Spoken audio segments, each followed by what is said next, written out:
वो आपके दुश्मन होते एक अभी जस्ट दो अभी एक कदम जाते तो कोई मारेगा। हैं। ठीक है।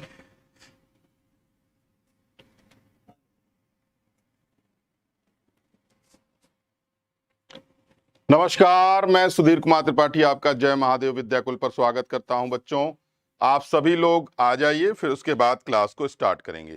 ठीक है, तो जल्दी जल्दी जुड़ जाइए। आप सभी लोग जुड़ जाइए हमारे साथ, फिर उसके बाद क्लास को स्टार्ट कर देते हैं। ठीक है,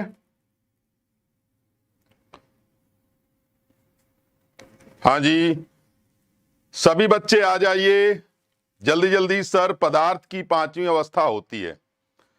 हाँ जी, गगन केशरवानी, पवन वर्मा, अभय राज, गुरु प्रसाद, श्रीपाल, सभी बच्चे आ गए हैं। जिनको पढ़ना है वो आ गए हैं, जिनको नहीं पढ़ना वो चले गए हैं। तो इसीलिए आना जाना लगा रहेगा। ये एक कार्यक्रम है और फिर उसके बाद अब आप लोगों की क्लास को हम स्टार्ट कर देते हैं। बच्चों, आप लोगों को मालूम है ये कक्षा 9 की क्लास चल रही है, यानी आज आप लोगों की क्लास 9th की कक्षा है। हाय टकलू बाबा, कैसे हो आप? मैं आ गया। बिल्कुल, मैं बिल्कुल सही हूं बालक। आप अपनी बात बताइए, आप कैसे हैं? चलिए, तो चलिए मैं आप लोगों की कक्षा 9 की क्लास को लेने जा रहा हूं और इसमें मैंने आप लोगों को पहला चैप्टर बताया था, पदार्थ की 3 अवस्थाएं, और उसके गुण के बारे में आपको मैंने बता दिया था। आज मैं आप लोगों को 2 और अवस्थाएं बची हुई हैं, पहले आपको मैं वो बताऊंगा, फिर उसके बाद इस क्लास में आपको बहुत सारी बातें आज आपको सीखने को मिलेंगी।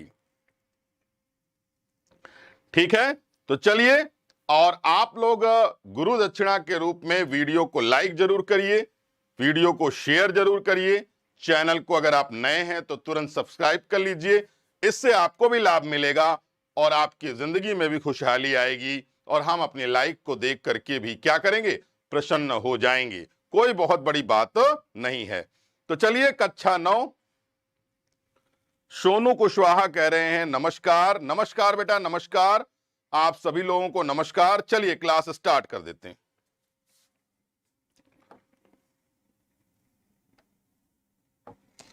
बेटा, पिछली क्लास में मैंने आप लोगों को किसके बारे में बता दिया था?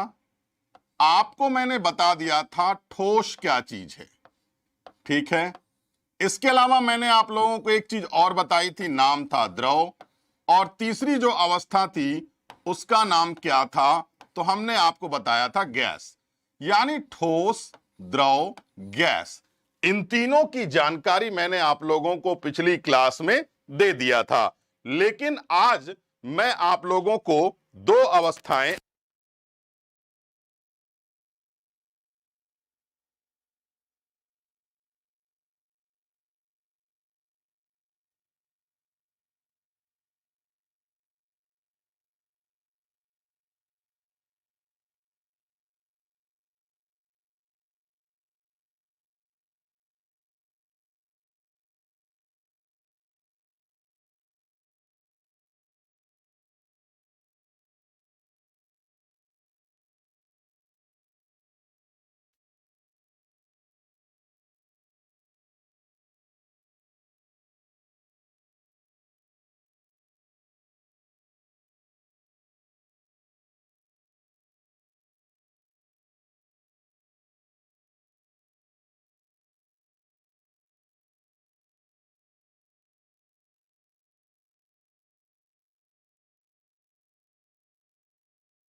चलो बच्चों, थोड़ा सा कुछ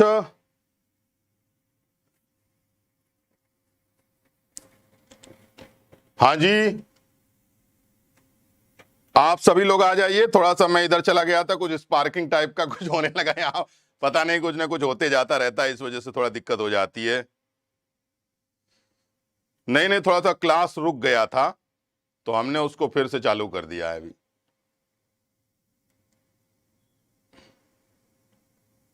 हाँ चलो ठीक है, क्लास स्टार्ट कर देते हैं।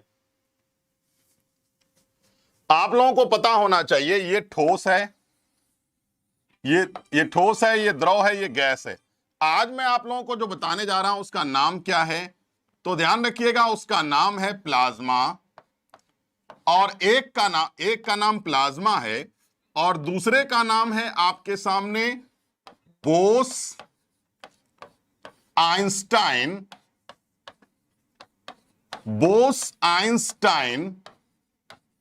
कण। ध्यान रखिएगा, बोस आइंस्टीन कण के नाम से जाना जाता है। बच्चों, आज मैं आप लोगों को जो पढ़ाने जा रहा हूं, इन्हीं दोनों कणों के बारे में आपको विशेष जानकारी मैं आज यहां पर आपको दूंगा। तो आप लोगों को इन तीनों की जानकारी अच्छे से हो गई है, कोई दिक्कत तो नहीं है? अगर दिक्कत है तो बता दीजिए। अब हम आपको प्लाज्मा यानी चौथी अवस्था और बोस आइंस्टीन पार्टिकल यानी पांचवी अवस्था अब मैं आपके सामने बताने जा रहा हूं। बोलिए बच्चों, क्या तीन अवस्थाओं में आपको कोई दिक्कत है? अब आप कह रहे हैं सर कपड़ा ठोस है या द्रव है, तो आप ही बता दीजिए कपड़ा क्या है। कपड़ा बेटा ठोस ही तो होगा, सॉलिड ही तो होगा। अगर आप कपड़े को मोड़ लीजिए और आप उसको जरा सा छोटे छोटे टुकड़ों में तोड़िए और फिर उसकी एक बॉल बनाइए, तो बताइए वो क्या होगा? वो सॉलिड ही तो होगा। कपड़ा द्रव कहां से हो गया और कपड़ा गैस कहां से हो गया, ये बताओ आप।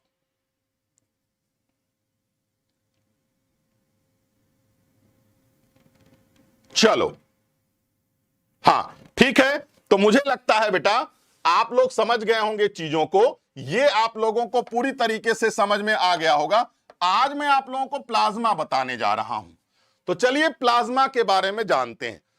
ज्यादातर विद्यार्थी यही समझते हैं कि अवस्थाएं पदार्थ की सिर्फ 3 होती हैं, लेकिन अवस्थाएं पदार्थ की 5 होती हैं। 3 अवस्थाएं नहीं, चौथी और पांचवी अवस्था भी होती है, और हम इसको कहते हैं क्या? पांचवी अवस्था, सॉरी चौथी अवस्था प्लाज्मा। तो बेटा एक बात बताओ, प्लाज्मा है क्या? तो आप लोगों को मालूम होना चाहिए, प्लाज्मा एक ऊर्जावान आयनित कण होते हैं। आप लोगों को पता होना चाहिए, अगर मैं आपसे कहता हूं प्लाज्मा है क्या, तो प्लाज्मा एक होता है क्या? ऊर्जावान आयनित कण।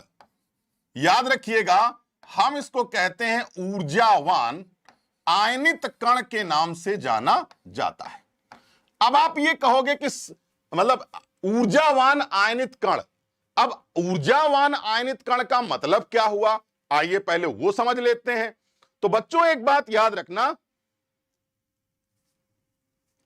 एक बालक कहे यूपी किंग बॉस, सर आपने गलत बताया। चलो तुम सही बताओ, फिर हम एक्सप्लेन करते हैं। देखो वैसे तो इस कमेंट का जवाब मैं नहीं दे सकता था, लेकिन अभी आप सिर्फ शुरुआत कर रहा हूं और अभी शुरुआत किया है और आपने कहा मैंने गलत बता दिया। तो चलो तुम विद्वान, तुम वैज्ञानिक, तुम्ही ने खोजा प्लाज्मा, बता ही दो आखिरकार क्या गलत बता दिया।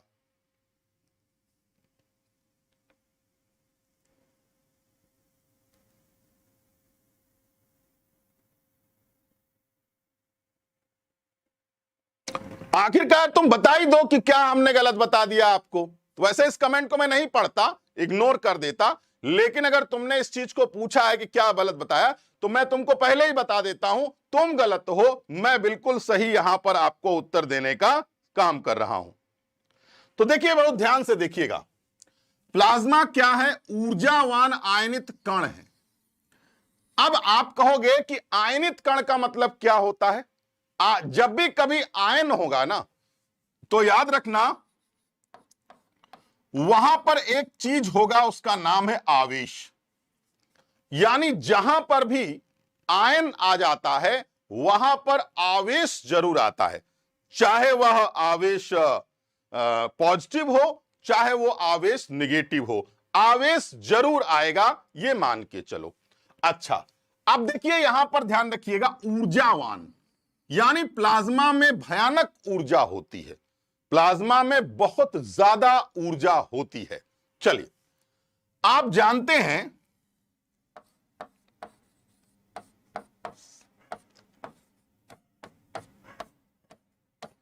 एक होता है फ्लोरेसेंस बल्ब, आप लोगों को पता होगा, आप लोगों को पता होगा, सीएफएल का नाम सुना है ना आप लोगों ने? हाँ, सीएफएल का नाम सुना होगा। तो एक तरीके से फ्लोरेसेंस बल्ब होता है। अब मैं आपको प्लाज्मा समझा रहा हूं, देखिएगा प्लाज्मा होता कहां है। ठीक है, ध्यान से देखिएगा। एक लड़के ने कहा सर कपड़ा द्रव है, चलो आज हमारे और तुम्हारे में एक शर्त लगती है, कपड़ा द्रव कैसे है तुम यहां पर सिद्ध करके समझाओ हमको। कपड़ा कैसे द्रव है मुझे समझाइए जरा। कपड़ा बहता है, कपड़े में बहने की क्षमता होती है, बोलिए क्या कपड़े में बहने की क्षमता होती है या नहीं होती है? क्या कपड़ा एक तरल पदार्थ है? बताइए, क्या कपड़ा एक तरल पदार्थ है? अगर तरल पदार्थ है तो कपड़ा, अगर मान लीजिए पानी आप गिरा देते हैं कहीं पर तो वो बह जाता है, और कपड़ा कहीं गिरा दीजिए तो क्या वो बह जाएगा? बहा के दिखाइए कपड़ा बिना पानी के, बिना पानी के कपड़ा कैसे बहेगा?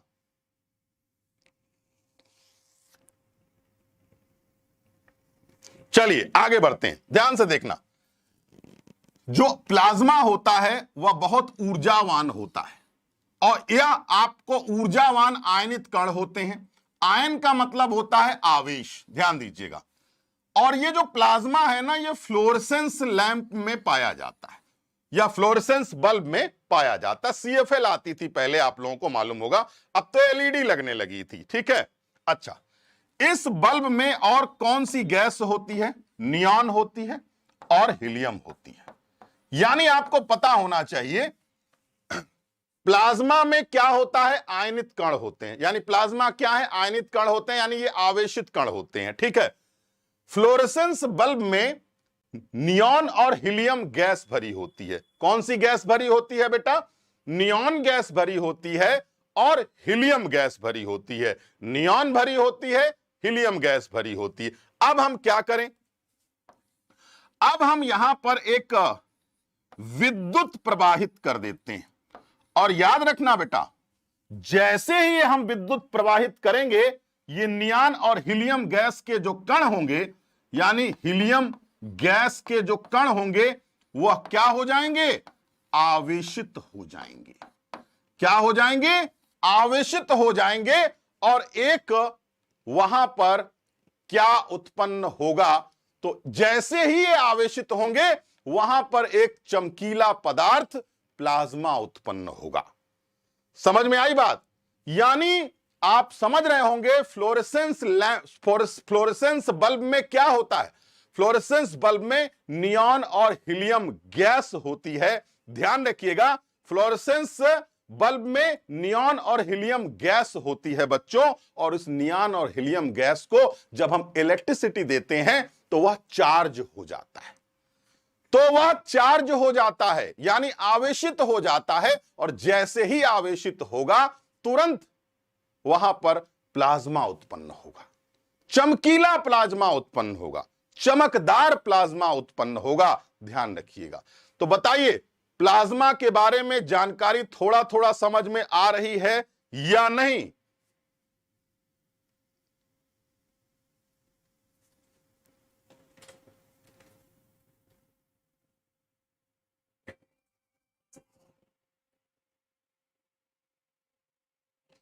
अरे पहले केमिस्ट्री तो खत्म हो जाने दो, पहले चैप्टर से ही तो शुरू किया है, फिर उसके बाद फिजिक्स खत्म कराना यार। अभी तो 10-15 मिनट वेट करिए, चलते हैं, छोड़ दो। चलिए, यस सर। तो चलो बेटा, यहां तक तो क्लियर हो गया। अच्छा, अब बात करते हैं कुछ और। ये क्या हो गया? हाँ ठीक। अब देखिए, आप लोगों को और कुछ बात करते हैं, देखो ध्यान से। आप जानते हैं सूर्य होते हैं और तारे होते हैं। अच्छा, आप लोगों को पता होगा सूर्य और तारा दोनों चमकते हैं। तो सूर्य और तारा जो दोनों चमकते हैं वह किसके कारण चमकते हैं? तो आप कहोगे सर इनकी जो चमक है वह प्लाज्मा के कारण है। जब कभी भी सूर्य में तापमान बढ़ता है और तारों में तापमान बढ़ता है तो प्लाज्मा उत्पन्न होता है। तो ध्यान रखिएगा, चाहे सूरज हो या तारा हो, दोनों की चमक के पीछे कौन है? तो वह है प्लाज्मा। अगर मैं आपको प्लाज्मा समझाना चाहूं आसान भाषा में,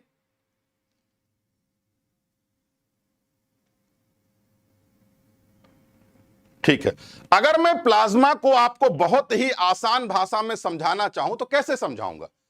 बेटा, आप लोगों ने दिवाली पर एक लड़ी देखी होगी, एक लड़ी देखी होगी जो एकदम पाइप की तरह होती है और ऐसे ऐसे ऐसे ऐसे मूवमेंट करती रहती, फिर थोड़ी देर में ऐसे ऐसे ऐसे ऐसे करके मूवमेंट होता रहता है और लाइट बढ़िया बढ़िया ऐसे ऐसे जलता रहता है। देखा है या नहीं देखा? दीपावली पर जो लड़ियां लगती हैं, बड़े बड़े घरों में, छोटे छोटे घरों में लोग लगाते हैं लड़ियां, नहीं होता ऐसे ऐसे करके मूवमेंट होता रहता है, पेड़ में लपेट दीजिए तो ऐसे ऐसे करके मूवमेंट होता रहता है। तो आप लोगों ने देखा होगा। तो बेटा उसके अंदर होता क्या है? तो उसके अंदर होता है प्लाज्मा।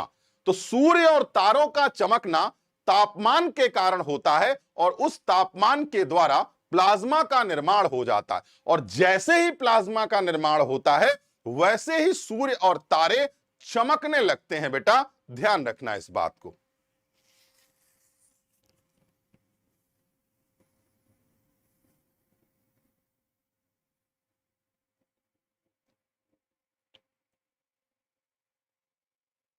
चलो, तो प्लाज्मा में कोई डाउट?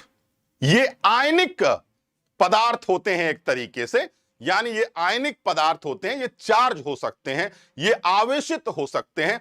प्लाज्मा को आवेशित किया जा सकता है या पहले से ही ये आवेशित होते हैं, मान के चलिएगा।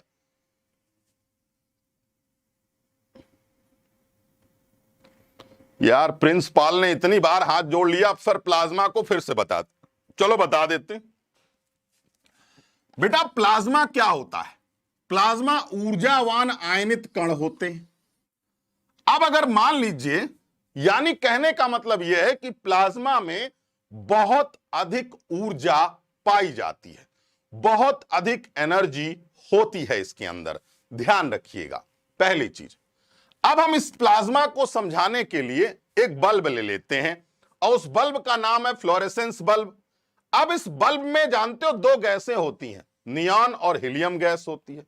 जब हम इस पर इलेक्ट्रिसिटी प्रवाहित कर देते हैं तो बच्चों इस पर यह गैस आवेशित हो जाती है और जैसे ही गैस आवेशित होती है उसमें एक बल्ब के अंदर एक चमकीला पदार्थ उत्पन्न होता है, उसी को प्लाज्मा कहते हैं।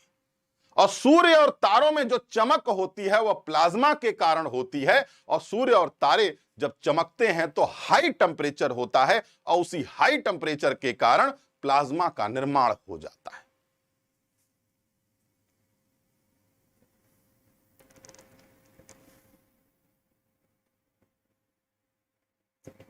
प्लाज्मा का स्ट्रक्चर बेटा आप मालूम है, प्लाज्मा का स्ट्रक्चर तो आप ऐसे भी बना सकते हो, ऐसे भी बना सकते हो, ऐसे भी बना सकते हो, इधर लाइनिंग ऐसे से करके भी बना सकते हो। तो प्लाज्मा का स्ट्रक्चर आप कैसे भी बना सकते हो।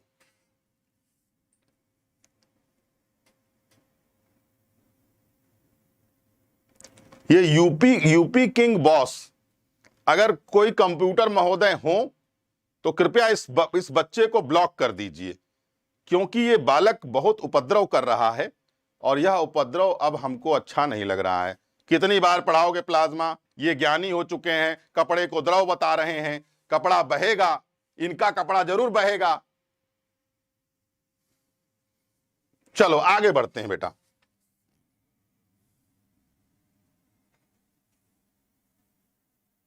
अब आइए हम बात करेंगे बोस आइंस्टाइन कण के बारे में। यह पांचवा पदार्थ है, ये ध्यान रखना। हम इसको कंडेंसेंट भी बोलते हैं, बीईसी के नाम से जानते हैं। देखो, एक भारतीय अमेरिकन यानी भारतीय अमेरिकन वैज्ञानिक थे सत्येंद्र नाथ बोस। सत्येंद्र नाथ बोस ने और अल्बर्ट आइंस्टीन ने, दोनों ने मिलकर के एक पांचवें तरीके का पदार्थ खोजा और सन 2001 में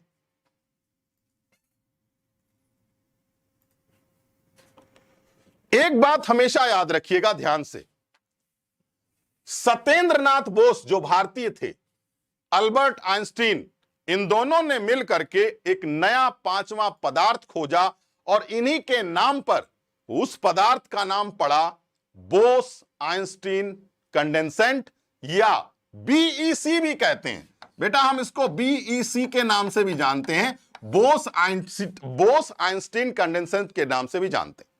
अच्छा, आप लोगों को मालूम होना चाहिए 2001 की बात है, सन 2001 की बात है, 3 वैज्ञानिक आए। उनका नाम था क्या? कार्नेल। एक का नाम था क्या? वेमन। और एक का नाम है वेरहम, कुछ ऐसे ही कुछ करके नाम है, मुझे याद नहीं आ रहा है। इन तीनों वैज्ञानिकों ने इनकी बात की पुष्टि कर दी, बोला हां भैया पांचवा कण होता है, पांचवा पदार्थ होता है। इसीलिए इन तीनों को नोबेल प्राइज दिया गया। अब आप कहोगे सर ये कण होता कहां है या ये मिलता कहां है, तो सुनिएगा, आप लोगों को मालूम होना चाहिए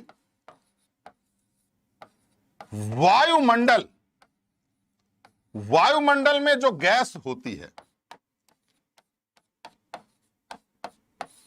ध्यान दीजिएगा, ये है क्या चीज, मैं वही बता रहा हूं आप लोगों को। 1 हार्स पावर कितने बराबर होता है? 746 वाट के बराबर होता है। ठीक है, पूछ रहे हो तो बता देता हूं। ठीक है, 1 HP इज इक्वल टू 746 वाट। चलो आगे बढ़ते हैं बेटा। वायुमंडल में गैस के घनत्व, वायुमंडल में गैस के घनत्व के लाखवें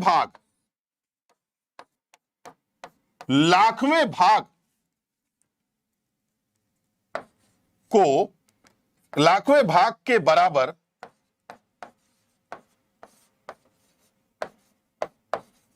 घनत्व को कम ताप पर ठंडा करके प्राप्त किया जाता है।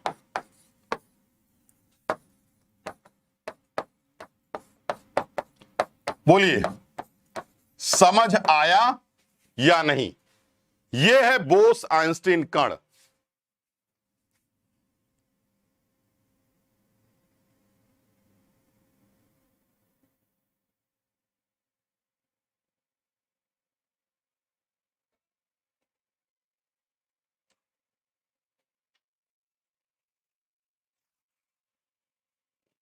अब यहां बेमतलब की चीजें मत पूछो यार।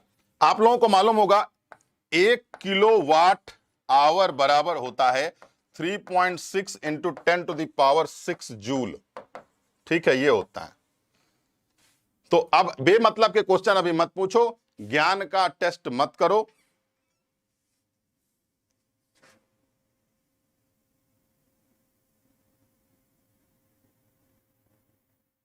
चलिए, यहां तक क्लियर हो गया? अगर क्लियर हो गया हो तो आगे बढ़ें। बोलो।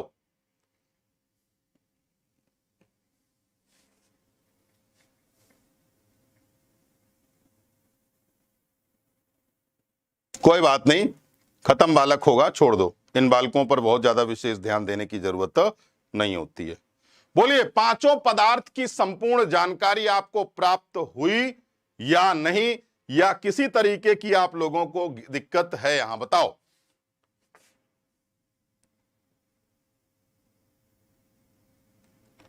बेटा जुगनू का अपना एक अलग कंसेप्ट होता है,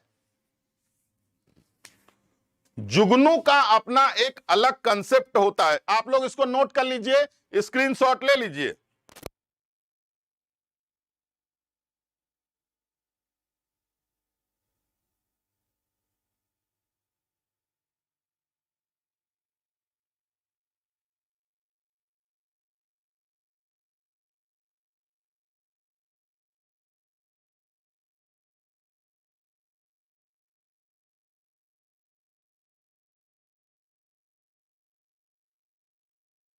चलिए समझ आ गया।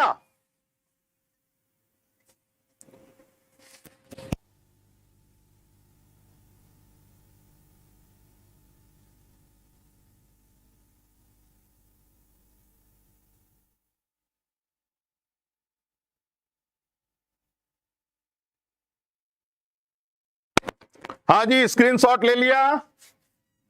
प्लाज्मा और बोस आइंस्टीन कण सेट के गुण एक बार फिर से रिवाइज कराइए। भैया रिवाइज वालों से बहुत दुखी हैं। अब इतना लंबा चौड़ा ज्ञान लिख दिए है, उसके बाद भी कह रहा रिवाइज करिए। अरे भैया वायुमंडल का गैसों का जो घनत्व होता है, उसके लाखवें कण का जो घनत्व होता है, उसको अगर कम ताप पर ठंडा करिएगा तब आपको प्राप्त होगा क्या? बोस आइंस्टीन कण। चलिए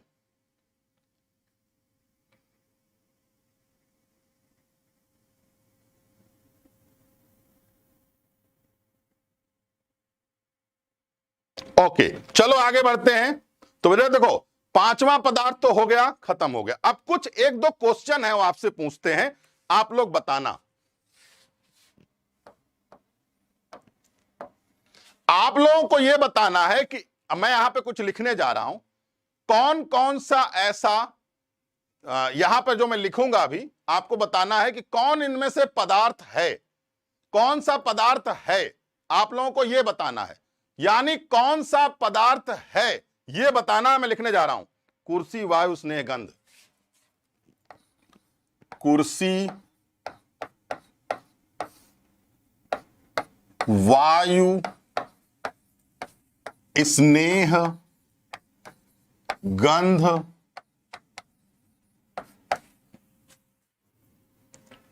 घृणा बादाम विचार, घृणा बादाम और विचार। चलिए बताइए बच्चों, कौन कौन से इसमें पदार्थ हैं और इसमें से कौन से पदार्थ नहीं हैं? चलिए बताइए।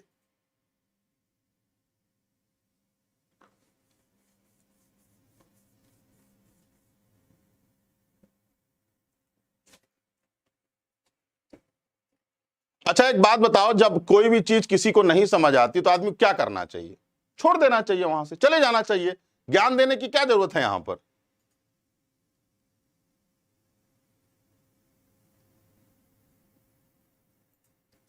कल तो पढ़ा नहीं होगा क्लास को, आज आ गया क्लास लेने के लिए बालक।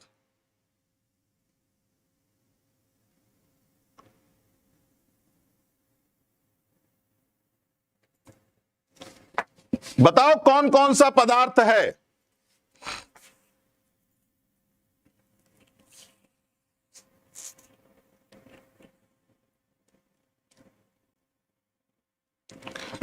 ध्यान से देखो और बताओ।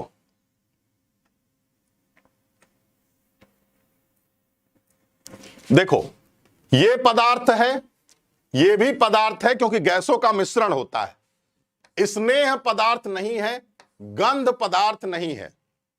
क्या गंध पदार्थ है?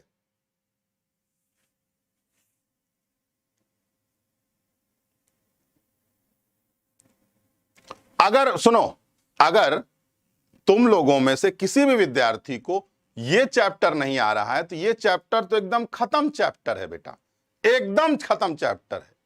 मतलब इसमें कुछ भी नहीं है, कुछ भी नहीं है, कुछ भी इस चैप्टर में कोई भी ऐसी चीज नहीं है जो आपको नहीं समझ में आएगी, कुछ भी ऐसा नहीं है। देखो घृणा भी आपका नहीं है, विचार भी आपका पदार्थ नहीं है, तो ये सारे क्या हैं? ये सब के सब पदार्थ नहीं। ठीक है, ध्यान रखना। और ये सारे के सारे क्या है बेटा? पदार्थों के अंतर्गत आते हैं।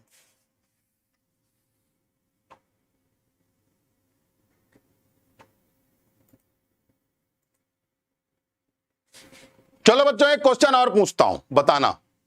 गर्मा गर्म खाने की गंध चारों तरफ फैल जाती है, लेकिन ठंडे खाने की गंध बहुत दूर तक नहीं फैल पाती है।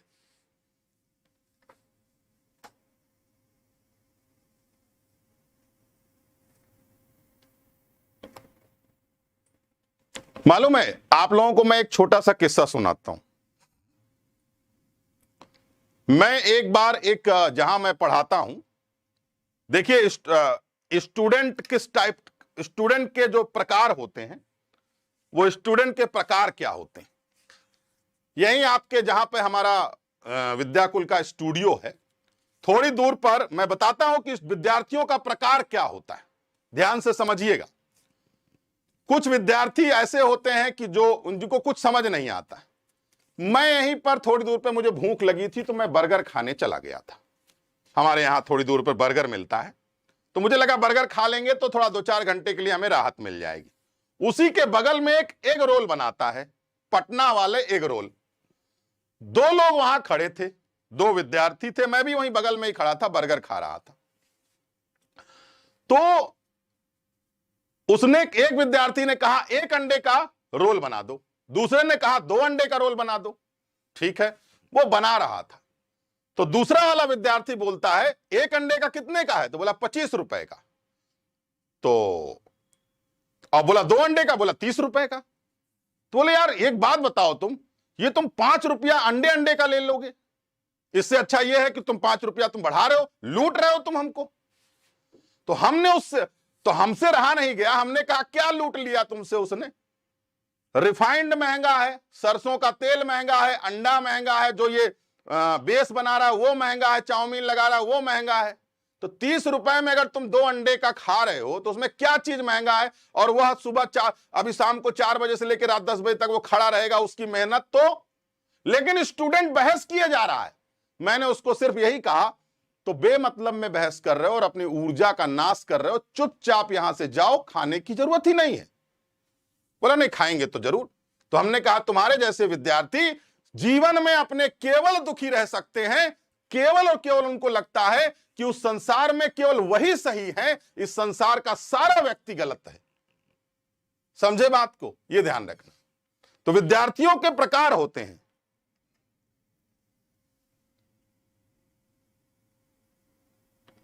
मुकेश सर पढ़ा तो रहे यार, पढ़िए आप मुकेश सर से, बिल्कुल 100% 11-12 पढ़ा रहे हैं सर, हमारे पढ़ा रहे हैं, बिल्कुल पढ़ा रहे हैं।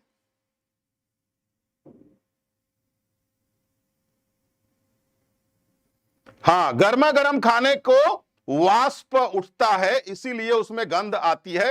हाँ बिल्कुल बेटा, हाँ जी बिल्कुल सही जवाब दे रहे हैं आप लोग। चलिए, तो बेटा हम आज के लिए इस क्लास को इतना ही रखेंगे। अगली क्लास में मैं आप लोगों को फिर समझाऊंगा। कल मैं आप लोगों को पदार्थों पर प्रभाव समझाने का प्रयास करूंगा, ठीक है। तो आपके 5 पदार्थों की अवस्थाएं एकदम क्लियर हो गई, किसी भी तरीके की कोई दिक्कत नहीं है। चलो, थैंक यू, धन्यवाद, बहुत बहुत स्वस्थ रहिए, मस्त रहिए और खुश रहिए।